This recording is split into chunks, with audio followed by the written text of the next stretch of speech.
আমরা আপনার কুত্তা, আমাদের ভিক্ষা দান করুন সরকার। আপনি এই কুত্তাদের হাড্ডি দান করুন মালিক। আমাদের উপর দয়া করুন, আমাদেরকে আপনার দয়ার একটি অংশ দান করুন। হে আশরাফ, আমাদের পরীক্ষা করবেন না, দান করুন। হে আশরাফ, আমাদের পরীক্ষা করবেন না, আমরা পরীক্ষার যোগ্য নই। আমরা আপনার গোলাম, আমরা আপনার দরবারের ভিখারি। এখানে আপনার শাহজাদাগণ দাঁড়িয়ে আছেন, আমরা তাঁদের ওয়াসিলা দিয়ে আপনার কাছে প্রার্থনা করছি। তাঁদের উসিলায় আমাদের সবার হাজিরি কবুল করে নিন। আমি আপনার মাহদি ও হাদিকে দাঁড় করিয়ে দিয়েছি সরকার। সরকার, আমাদের সবার দোয়া কবুল করে নিন। যারা বিপদে আছে, যারা দুঃখ কষ্টে আছে, তাদের সব কষ্ট দূর করে দিন। আপনি আল্লাহর নৈকট্য প্রাপ্তদের একজন সরকার। আপনি আল্লাহ রাব্বুল আলামিনের কাছে আমাদের জন্য দোয়া করুন। এখানে যত খাদেম আছেন সবার খেদমত কবুল করে নিন, তাদের দোয়াও কবুল করে নিন।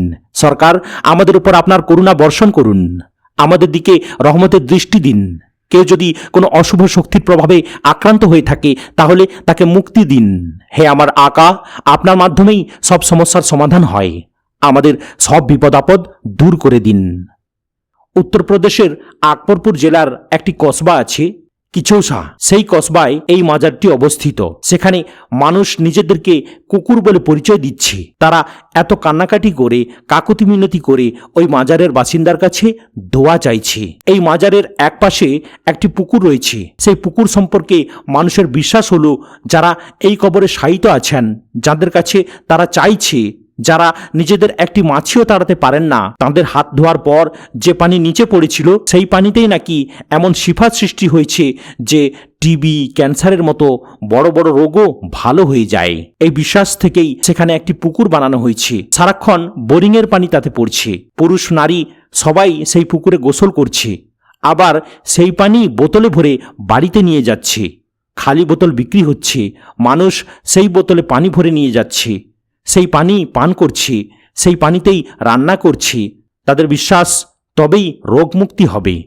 এখন আমি সেই পুকুরের কথা বলি। পুকুরের পানি এতটাই নোংরা যে পান করা তো দূরের কথা, আপনি নিজেই চিন্তা করুন। যে পানিতে আপনি গোসল করেছেন সেই পানি কি আপনি পান করবেন? করবেন না। প্রবাহিত পানি আলাদা বিষয়, কিন্তু যে পানিতে আপনি গোসল করেছেন, আপনার শরীরের ময়লা মিশেছে, সেই পানি কি আপনি খেতে পারবেন? আপনার মনই চাইবে না। সেখানে পানির অবস্থা এতই নোংরা, এতই দুর্গন্ধ যে তার গন্ধও আপনি সহ্য করতে পারবেন না। অথচ মানুষ সেই নোংরা পানি বোতলে ভরে বাড়িতে নিয়ে যাচ্ছে, শুধু এই বিশ্বাসে যে এতে রোগ ভালো হয়ে যাবে। যেই এই মাজারে গিয়েছে সে খুব ভালো করেই জানে সেখানে কত রকমের অনৈতিক কাজ, অশালীনতা এবং বিশৃঙ্খলা ঘটে। সব খুলে বললে যারা এই মাজারকে মানে তারা আমাকে গালাগালি করবে। তাই যারা গালি দেবে তাদের কাছে আমি শুধু একটি কথাই বলতে চাই, আগে সেখানে যে অনৈতিক কর্মকাণ্ড চলছে সেগুলো বন্ধ করুন। যে মেয়েদেরকে নিয়ে নানা ধরনের অপকর্ম করা হয়, যারা এদিক ওদিক ঘোরাফেরা করে, মানুষ যাদের নিয়ে যায়, এসব বন্ধ করুন। যেহেতু আপনারা এত বড় করে তাঁদের মানেন, তাঁদের কাছেই সব কিছু চান, নিজেদেরকে কুকুর বলে পরিচয় দিয়ে তাঁদের সামনে কাঁদেন, তাহলে অন্তত এই নোংরামিগুলো বন্ধ করুন। ওই পুকুরটি পরিষ্কার রাখুন। যদি মানুষ সেই পানি পান করার জন্য বাড়িতে নিয়ে যায় তাহলে সেখানে কাউকে গোসল করতে দেবেন না, আলাদা একটি পুকুর বানান গোসলের জন্য। আর যে পানি মানুষ পান করবে সেটিকে পরিষ্কার রাখুন।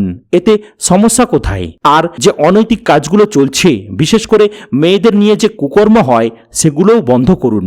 যারা সেখানে গিয়েছে তারা বুঝে যাবে আমি কি বলতে চাইছি। এসব অবশ্যই বন্ধ করা উচিত। সবাইকে সেখান থেকে তাড়িয়ে দেওয়া বা চোখ বন্ধ করে থাকা কোনো সমাধান নয়।